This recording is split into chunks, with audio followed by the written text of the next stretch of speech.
Muy buenas tardes. El día de hoy vamos a trabajar el tema potencial de acción.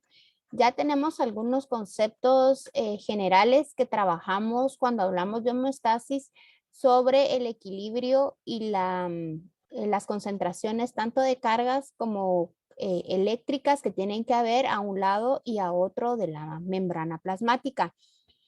Y en este caso estamos hablando de la membrana que recubre específicamente a las células neuronales, que son las que generan el potencial de acción. Inicialmente quiero que hagan en su cuaderno 3 columnas donde coloquen estas 3 preguntas. ¿Qué sé? ¿Qué veo? ¿Y qué infiero? A partir de un video que voy a compartirles a continuación, entonces ustedes van a contestar estas 3 preguntas que no me tienen que mandar a Moodle, simplemente es un repaso para saber qué es lo que saben, qué es lo que deducen del video y qué infieren de él. Entonces es simplemente un repaso. Así que ahorita voy a compartir el video y luego ustedes tendrán tiempo para completar sus preguntas.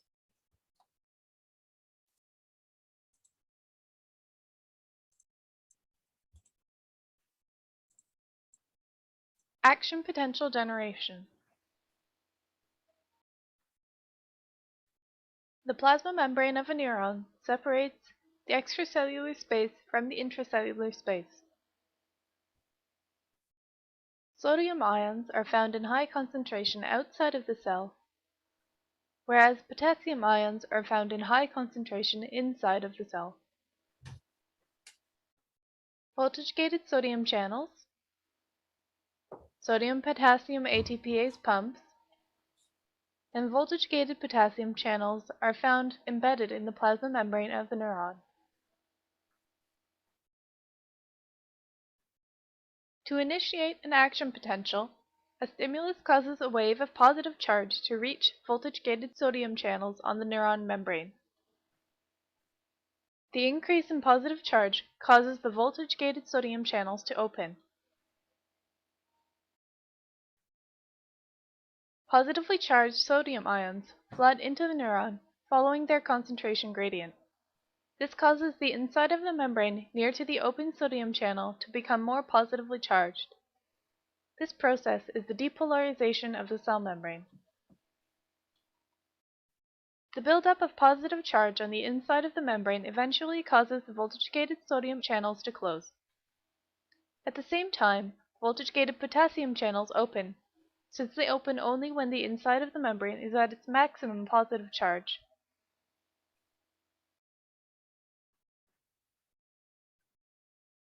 Positively charged potassium ions flow rapidly out of the neuron following their concentration gradient. This decreases the level of positive charge on the inside surface of the neuron. This return of the membrane to resting levels of negative charge is called repolarization. Once the region of the membrane has been fully repolarized, the potassium channels close. A sodium-potassium pump uses ATP energy to restore the concentration gradients of potassium and sodium to their resting values.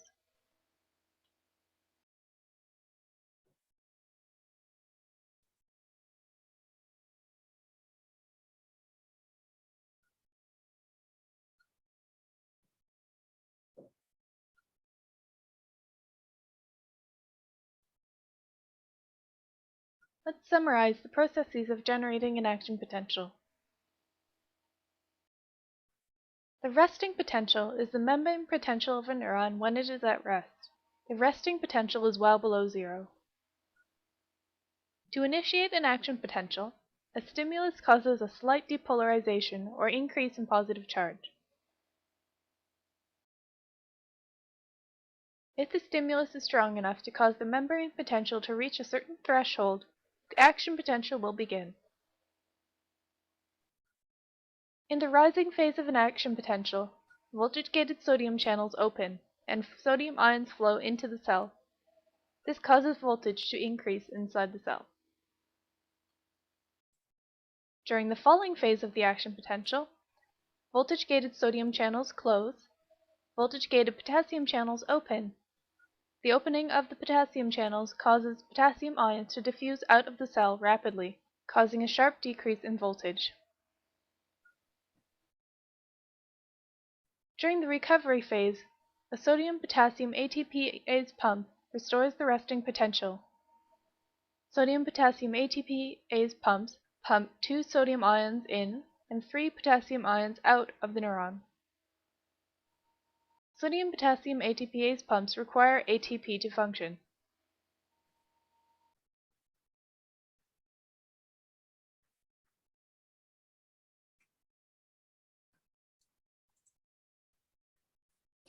Muy bien, entonces continuemos con la presentación. Entonces, anoten, ¿verdad? ¿Qué saben sobre el tema? ¿Qué vieron en el video? Y qué infieren entonces como resultado final de lo que vimos tanto en la gráfica como en el movimiento de los iones a través de los canales. Entonces, vamos a definir qué es un potencial de membrana. Un potencial de membrana va a ser la diferencia de voltaje eléctrico a uno y a otro lado pues de la membrana plasmática. Esta diferencia de voltaje eléctrico es siempre constante y es lo que nos lleva hacia la homeostasis, ¿verdad? Es lo que siempre mantiene esa diferencia en concentración y en las cargas eléctricas de los iones, ¿verdad? A lo que le llamamos el gradiente electroquímico. Entonces, esa diferencia es lo que nos va a generar un potencial de membrana. ¿Cómo se produce esa diferencia? Pues ya sabemos este concepto, ¿verdad? De que en el interior de la célula nosotros vamos a tener más potasio, ¿verdad? Y eso también lo veíamos en el video. Vamos a marcar acá. Entonces, veamos aquí, más potasio si vemos en el interior y menos potasio en el exterior. Y sucede lo contrario con el sodio, ¿verdad? Menos sodio en el interior. Miren, solo 10 miliequivalentes aproximadamente comparado con el exterior, que son 142 miliequivalentes por litro. Y luego tenemos otros iones que son un poco, quizás, que influyen un poco menos en este potencial, pero sí pueden haber pequeñas fugas a través de los canales y por lo tanto cambiar la polarización de la membrana, como los cloruros, ¿verdad? En el interior tenemos muy pocos cloruros, pero veamos que tienen una carga negativa y en el exterior el cloruro tiene mucha carga, tiene 103 mil equivalentes y por lo tanto tenemos muchos cloruros con carga negativa en el exterior, ¿sí? Y miren en el interior el calcio es tan solo 0.0001 mil equivalente, mientras que en el exterior 2.4 mil equivalentes litro, y esto también es importante cuando veamos la apertura de las vesículas sinápticas, que lo vamos a ver la siguiente semana, y también cuando veamos contracción muscular. Entonces, estos iones siguen siendo igual de importantes. Entonces, el potencial de membrana al potencial de acción. El potencial de membrana tiene tres importantes razones de ser. En primer lugar, es la comunicación de corta y larga distancia en el cuerpo. Podemos hablar de una distancia corta o una comunicación corta, por ejemplo, cuando estamos leyendo un libro, nuestros ojos apuntan hacia a ese libro en una distancia corta. Ahí estamos generando potencial de acción. O podemos hablar de una larga distancia cuando nosotros caminamos, ¿verdad? En donde nuestro cerebro tiene que mandar la información para dar un paso tras paso. Entonces, desde nuestro cerebro hacia la punta de los dedos. Entonces, vemos que pueden ser comunicaciones cortas y comunicaciones largas. También otra cosa importante es que sucede en cualquier tipo de célula excitable. Cuando hablamos de una célula excitable es aquella que puede excitarse o cambiar, ¿verdad?, de su gradiente electroquímico y responder a ese cambio de su potencial de membrana. Y aquí estamos hablando de las neuronas, de células musculares, células endocrinas que van a responder a esa estimulación. Y luego es importante porque en las neuronas tiene un papel fundamental en la comunicación intercelular entre las células, que también se van a conocer como los impulsos nerviosos, ¿verdad? Cuando vemos esa comunicación, esa sinapsis que vamos a trabajar la siguiente semana y van a ver un video muy interesante de cómo se dan los impulsos nerviosos. Entonces, eso se llevan a cabo a través del potencial de membrana. Características, pues es que es del tipo todo o nada, es decir, que tiene que tener un impulso o un estímulo verdaderamente fuerte para que se produzca el potencial de acción, porque si no, no se produce. Y esto es importante porque de alguna forma nuestro cuerpo tiene que mantener ese discernimiento para saber a qué estímulo responder o a cuál no, porque nuestro cerebro podría volverse loco si quisiera responder hacia todos los estímulos. Por ejemplo, si ustedes están escuchando ahorita esta grabación, ¿verdad? Están tomando nota, si están sentados, ¿verdad? Si escuchan algún ruido en su casa, si les suena el teléfono.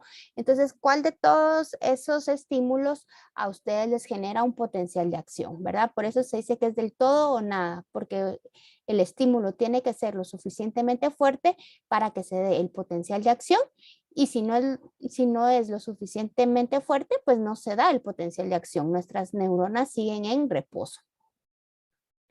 Su magnitud es siempre la misma independientemente de la intensidad del estímulo. Eso también está relacionado con la ley del todo o nada, porque esto quiere decir de que mientras el estímulo sea fuerte, la magnitud de la respuesta o la despolarización va a ser independiente, ¿verdad? No importa que media vez el estímulo sea fuerte, la magnitud siempre va a ser la misma o el tipo de respuesta o despolarización que produce la membrana siempre es la misma, es decir, las fases, los canales que se abren, la repolarización, etcétera, siempre va a ser independientemente del estímulo. Simplemente lo que queremos es que el estímulo sea fuerte y que atraviese el umbral para que nos estimule nuestra neurona. Puede recorrer grandes distancias sin perder intensidad, ¿verdad? Como decíamos, desde nuestro cerebro, la señal hacia la punta de los dedos, por ejemplo, cuando escribimos o cuando caminamos, entonces vemos neuronas de grandes axones, ¿verdad? O axones muy largos. Otra característica es que implica la apertura de los canales iónicos regulados por voltaje de sodio y potasio, específicamente canales iónicos de estos dos iones, ¿verdad? De sodio y potasio, aunque sabemos que tenemos otro tipo de canales que los vamos a ver más adelante, específicamente en el potencial de acción, pues vamos a hablar de los de voltaje, o sea, de los que cambian por una estimulación eléctrica. ¿Cuáles son los tipos de canales iónicos que tenemos? Entonces vamos a tener canales iónicos pasivos, ¿verdad? Que simplemente van a estar abiertos y pues los iones van a fluir a través de esos canales que siempre están abiertos sin que se genere ninguna interacción con la membrana transportadora, ni tampoco hay desdoblamiento de ATP, simplemente los iones fluyen a uno y otro lado de los líquidos celulares. Luego tenemos los canales por ligandos, que estos van a estar unidos específicamente ligandos específicos cuyas puertas se van a abrir en respuesta de una señal extracelular específica, ¿verdad? Lo que nosotros conocemos siempre como la llave y la cerradura, ¿verdad? Un canal específico de sodio con un ligando específico para ese ion. Luego tenemos los de voltaje, que son los que nos interesan a nosotros, que estos se van a abrir en respuesta a cambios en el potencial de membrana, y los accionados mecánicamente, que son señales que abren las puertas en respuesta a estímulos específicos de tipo molecular, ¿verdad? Accionados mecánicamente. Vamos a ver a continuación los canales específicos que nos van a servir para estudiar el potencial de membrana. Primero veamos los canales de sodio. Entonces, los canales de sodio nos tenemos que fijar que tienen 3 formas dependiendo de la fase en el potencial de acción en el que estemos. Cuando nosotros decimos que la membrana está polarizada o está en reposo, ¿verdad? Vamos a tener una puerta de activación. El canal de sodio va a estar compuesto por 2 compuertas, uno de activación, que es la que vemos aquí arriba, y una puerta de inactivación, que es la que permanece abierta hacia el líquido intracelular. Entonces, en el reposo, que es más o menos, algunos libros lo determinan a menos 90 milivoltios, en el libro de Tórtora aparece a menos 70 milivoltios, pero las grandes fibras nerviosas, es decir, fibras que tienen axones muy largos, su reposo es a menos 90 milivoltios, ¿verdad? Entonces pueden variar desde menos 70, desde menos 90 hasta menos 70 en el reposo. Entonces, en el reposo vemos la puerta de activación del canal de sodio cerrada y la puerta de inactivación abierta. Como esta está cerrada, la puerta de activación, el sodio no puede entrar. Vean, aquí está bloqueado y entonces no puede entrar. Cuando pasamos y el estímulo se da, es tan fuerte que empieza, que se produce la apertura de la puerta de activación. Entonces el sodio empieza a fluir desde el líquido extracelular hacia el líquido intracelular, volviendo el líquido intracelular más positivo. Entonces vemos que va a cambiar de menos 90 a más 35 milivoltios. En este periodo, entonces, se está dando la despolarización porque estamos volviendo al líquido intracelular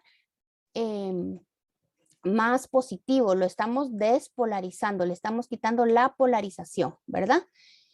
Y luego tenemos el periodo de repolarización en donde se va a cerrar la puerta de inactivación del sodio, ¿verdad? La compuerta de activación permanece abierta, pero como esta está cerrada, el sodio ya no puede entrar al líquido intracelular.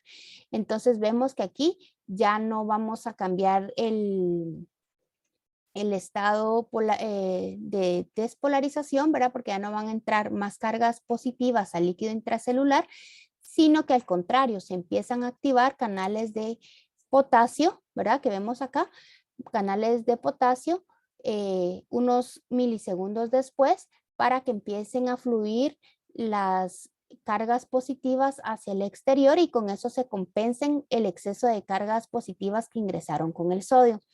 Veamos los canales dependientes de voltaje del potasio. Aquí solo vamos a tener 2 estados, en el reposo y en la repolarización, ¿verdad?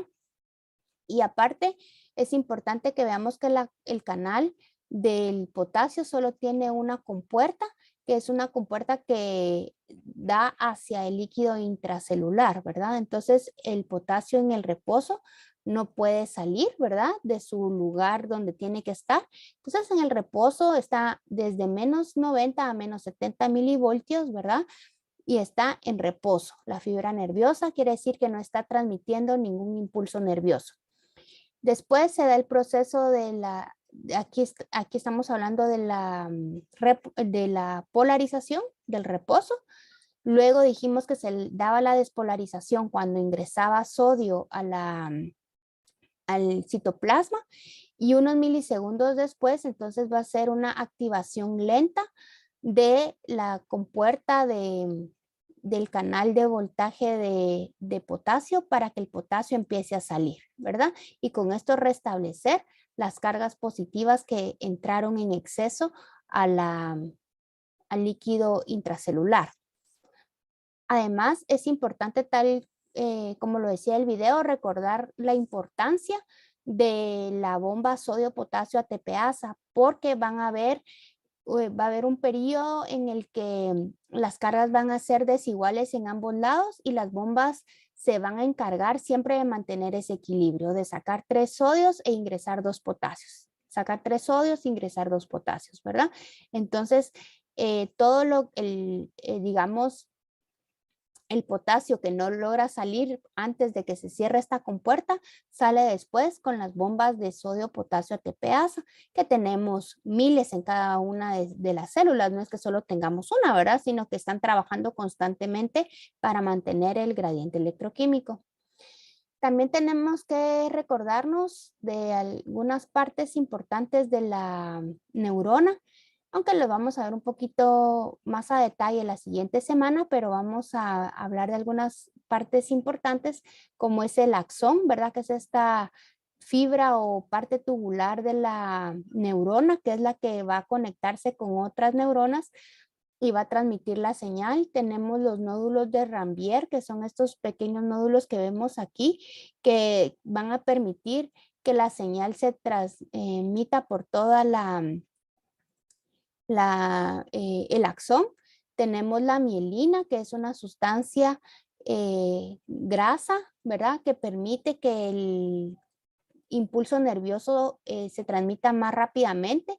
Es decir, neuronas que tienen mielina van a transmitir rápidamente el impulso nervioso, mientras que las que son amielínicas van a ser un poco más lentas. Luego tenemos los botones sinápticos, que es donde hace sinapsis o donde una neurona se une con otra para mandar información. Y luego tenemos el soma o cuerpo celular, que es el que le da forma a la neurona, también la nutre, le da alimento, le da líquidos, nutrientes, etcétera, para mantener con vida a la neurona. ¿Cuál es la importancia del potencial de acción? Pues que la información puede ser enviada entre células nerviosas y músculos, entre células nerviosas o glándulas. Es decir, es una vía de información que fluye a través de todo nuestro organismo, ¿verdad? Sin el potencial de acción, prácticamente no podríamos responder a ningún estímulo. Entonces ahora vamos a ver paso a paso cada una de las fases y primero vamos a ver una membrana polarizada, ¿verdad? Aquí está el -70 que hablábamos, que aparece en algunos libros. Puede ser -70 o -90, dependiendo del tamaño de la fibra nerviosa, pero vamos a decir que es el momento en el que las grandes fibras no están transmitiendo señales nerviosas. Esa es una membrana que está polarizada.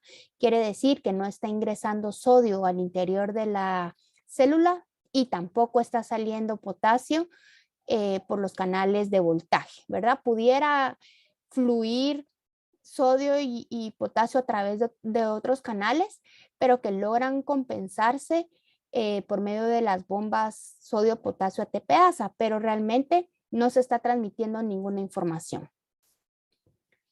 ¿Qué factores van a influir sobre el potencial de membrana? Pues en primer lugar, la distribución desigual de los iones a uno y otro lado de la membrana plasmática. ¿Qué nos dice eso? Que mientras más desigual sea esa distribución, el potencial de membrana pasa a ser un potencial de acción mucho más estimulado y mucho más rápido, o que da una respuesta a través de las neuronas mucho más rápidas, que va transmitiendo la información más rápido, ¿sí?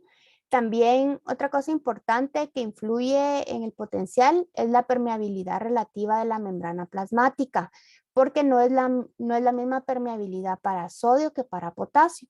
Los iones potasio son de 50 a 100 veces más permeables que el sodio, ¿sí? Por eso es de que logran restablecer en algún momento el potencial o la repolarización, llegar a la repolarización, porque logran fluir a través de los canales de voltaje mucho más rápido que el sodio.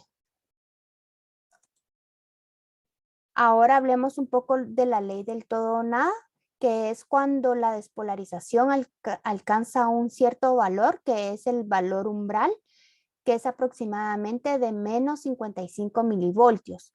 Al llegar la estimulación a menos 55 milivoltios, se abren los canales iónicos de voltaje y ocurre el potencial de acción. Pero era lo que hablábamos al inicio, si el estímulo no es lo suficientemente fuerte, es decir, no llega, no alcanza ni los menos 55 milivoltios, entonces el estímulo no se da y entonces no ocurre el potencial de acción. Ese es un ejemplo como el dominó, ¿verdad? El juego del dominó que arreglan todas las piezas formando un camino y si logran tirar la primera, se va por todo ese camino el dominó, ¿verdad? Eso es el efecto de la ley del todo o nada. Lo mismo sucede entonces en nuestras neuronas. Luego de la polarización o la fase de reposo, pues ya hablamos un poco de la fase de reposo, ¿verdad? Que era menos 70 milivoltios.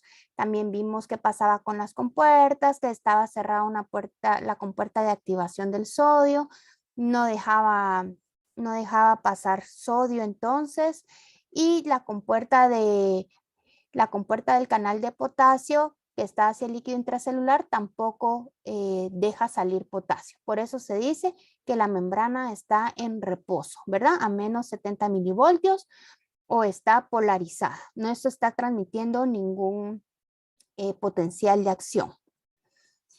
Ahora veamos la fase de despolarización. Entonces, tiene que haber primero un estímulo fuerte que despolariza la membrana. ¿Qué quiere decir que la despolariza? Es que abre los canales de sodio para que empiece a ingresar los iones hacia el interior de la membrana y se alcance un valor crítico que es de menos 55 milivoltios. Si el estímulo fue suficientemente fuerte para abrir muchos canales de sodio y que lograran despolarizar, es decir, llevar la membrana de menos 70 a menos 50 milivoltios, entonces se da la despolarización. Los canales de sodio se abren rápidamente y favorecen la entrada de este ion. Entonces la despolarización pasa desde menos 55 milivoltios, pasa por el milivoltio cero, ¿verdad? En la gráfica que vamos a ver más adelante, hasta volverse muy positivo el interior de la membrana, ¿verdad? Hasta más 30 milivoltios. Veamos aquí que ha sido tanta la entrada de iones sodio que logran volver la membrana muy positiva. Recordemos que el menos 70 milivoltios significa que nosotros tenemos 70 cargas menos, digamos, positivas en el líquido intracelular, ¿verdad? Y el intracelular lo estamos volviendo más positivo, quiere decir que estamos obteniendo una mayor cantidad de cargas que serían más 30, ¿verdad? Más 30 cargas positivas de milivoltios. La despolarización causa a su vez mayor flujo de sodio en una retroalimentación positiva porque la despolarización lleva a que se abran más canales de sodio. Esto va de la mano con el estímulo. Si el estímulo sigue siendo fuerte, se siguen abriendo los canales y causando una mayor despolarización. Entonces, en la despolarización, ¿qué sucede con nuestros canales? El canal de sodio obviamente se abre porque empieza a pasar de un estado inactivado que estaba en el reposo a un estado activado de menos 70 milivoltios a más o menos 30 o más 35 milivoltios. Recuérdense que este puede ser desde menos 90 a menos 70 milivoltios y la parte de la curva, la más alta, puede llegar a más 30 o más 35 milivoltios. Es un rango que se da dependiendo de dónde se dé la estimulación de la fibra nerviosa o el tamaño de la fibra nerviosa, mejor dicho. Y en la despolarización, el canal de potasio sigue cerrado. Si se dan cuenta, tanto en la polarización como en la despolarización, el canal de potasio sigue cerrado, ¿verdad? Aquí, después de unos milisegundos después, la compuerta de activación del potasio se va a abrir lentamente, provocando entonces la fase de repolarización. Y la fase de repolarización no es más que la restauración del potencial de acción, es decir, que regresan todas las cargas a su nivel normal, al gradiente electroquímico, ¿sí? Pero, como vamos a ver más adelante, sucede los cambios de por medio de la bomba sodio-potasio, ¿verdad? Entonces, en la fase de repolarización se cierra la compuerta de activación del sodio, ya no entra sodio, ¿verdad? Entonces se vuelve a inactivar el canal y el canal de potasio se abre y pasa entonces el interior otra vez a ser negativo, porque recuérdense que el potasio es de 50 a 100 veces más permeable que el sodio, entonces salen muchísimos potasios por los canales y se restablece, ¿verdad? Más 35 y luego pasamos otra vez al reposo que sería el menos 90 milivoltios o el menos 70 milivoltios. Bueno, aquí es importante que veamos que a pesar de que hubo una repolarización, es decir, que se restableció el potencial de membrana, en cuanto a las cargas, los iones siguen estando al revés, ¿verdad? Porque va a haber mucho sodio en el interior y mucho potasio afuera. Y recordémonos que los iones van en forma inversa, ¿verdad? El sodio está afuera y el potasio está adentro. Entonces aquí es lo que ya habíamos dicho, que entra en juego la bomba de sodio-potasio, porque lo que va a hacer es no solo restablecer la concentración y con la concentración de la diferencia de estos iones, pues también al mismo tiempo vuelve a restablecer la carga.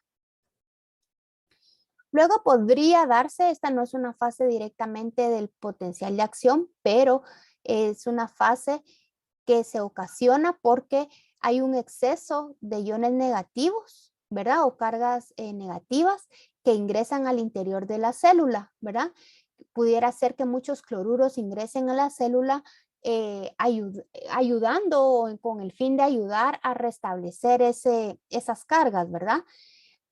Ese podría ser un caso. El otro caso podría ser que como es tan permeable, el potasio es tan permeable que sale muchísimo potasio, dejando el interior cargado negativamente. Entonces, ese pequeño periodo en donde el interior se vuelve muy negativo, ¿verdad? Pudiera ser a menos de menos 90 milivoltios, se llama fase de hiperpolarización, pero no siempre se da, ¿verdad? Es solo en los casos en que ingresen cargas negativas, como por ejemplo provenientes del cloruro, o que salgan muchos iones potasio, ¿verdad?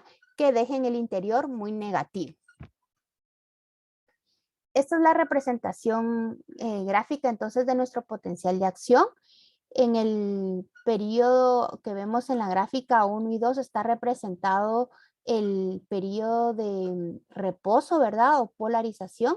Recuérdense que se da el estímulo y pasa a un umbral de menos 55 milivoltios, donde se da la despolarización, ¿verdad? Entonces la despolarización es esta curva que vemos aquí en numeral 4 hasta llegar a más o menos más 30, más 35 milivoltios.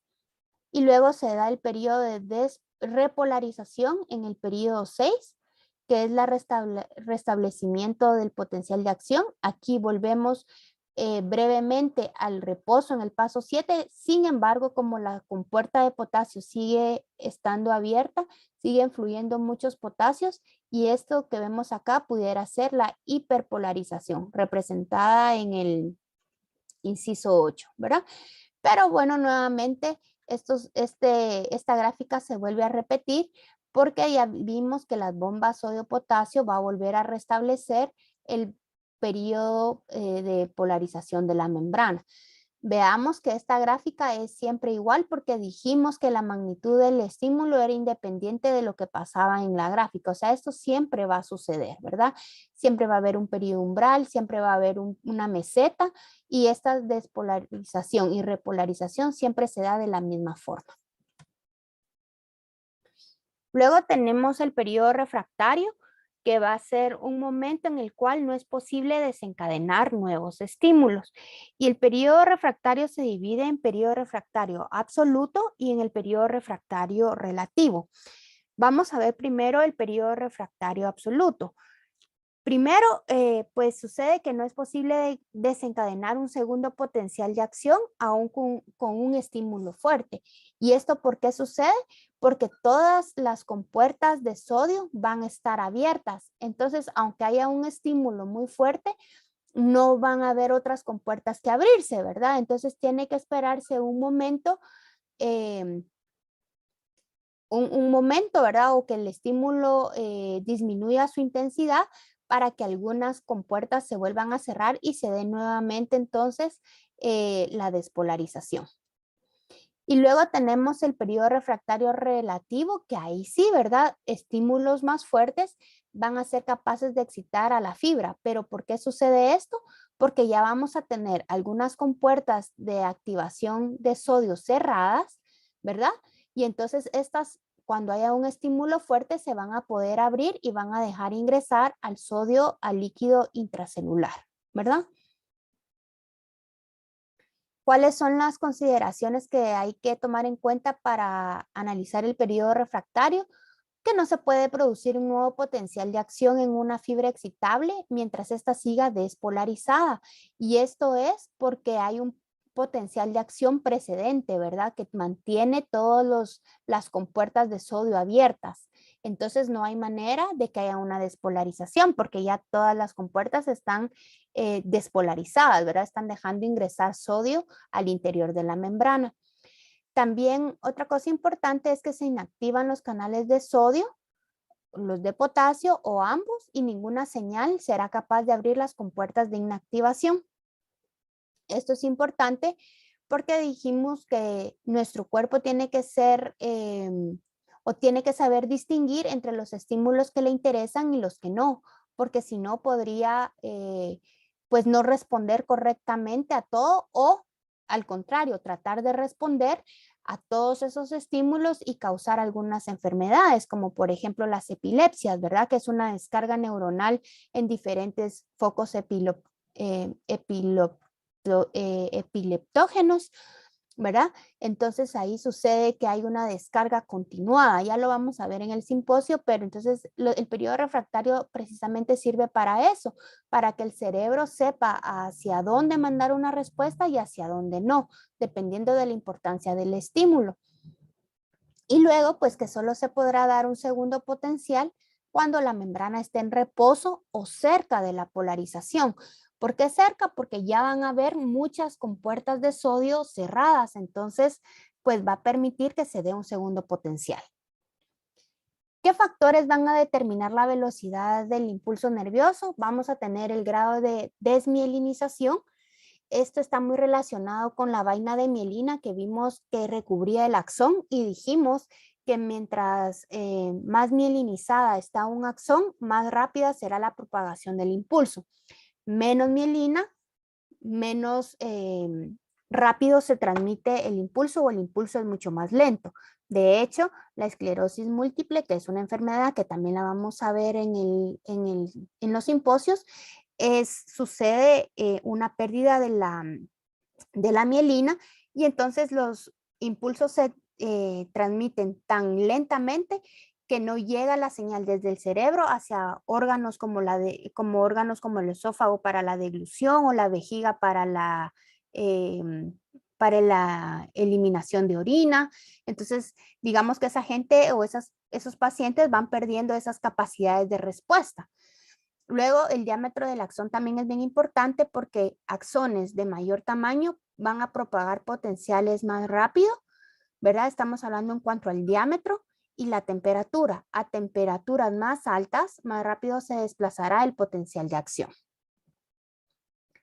Y luego vamos a ya con esto a concluir con la clasificación de las fibras nerviosas. Tenemos las fibras A, las fibras B y las C. Las fibras A tienen axones de mayor tamaño, entre 5 y 20 micrómetros, son mielínicas y por lo tanto, si dijimos que tenían axones de mayor tamaño y que eran mielínicas, su transmisión o propagación del potencial de acción va a ser muy rápido, ¿verdad? Estos van a dar respuesta al tacto, a la presión y a las sensaciones térmicas. Las fibras B, si vemos, los axones tienen diámetros un poco más pequeños, de 2 y 3 micrómetros, son mielínicas, aún así pudieran transmitir el potencial de acción rápido, conducen impulsos nerviosos sensitivos desde las vísceras, ¿verdad? Todos los órganos viscerales, hasta el encéfalo y la médula espinal. Y las fibras C, que son de diámetro pequeño, aparte no tienen vaina de mielina y por lo tanto la transmisión de ese potencial de acción va a ser mucho más lento, ¿verdad? Van a conducir sensaciones del dolor, del tacto, de la presión, del calor, del frío, desde la piel hacia desde los receptores de la piel hacia nuestro sistema nervioso.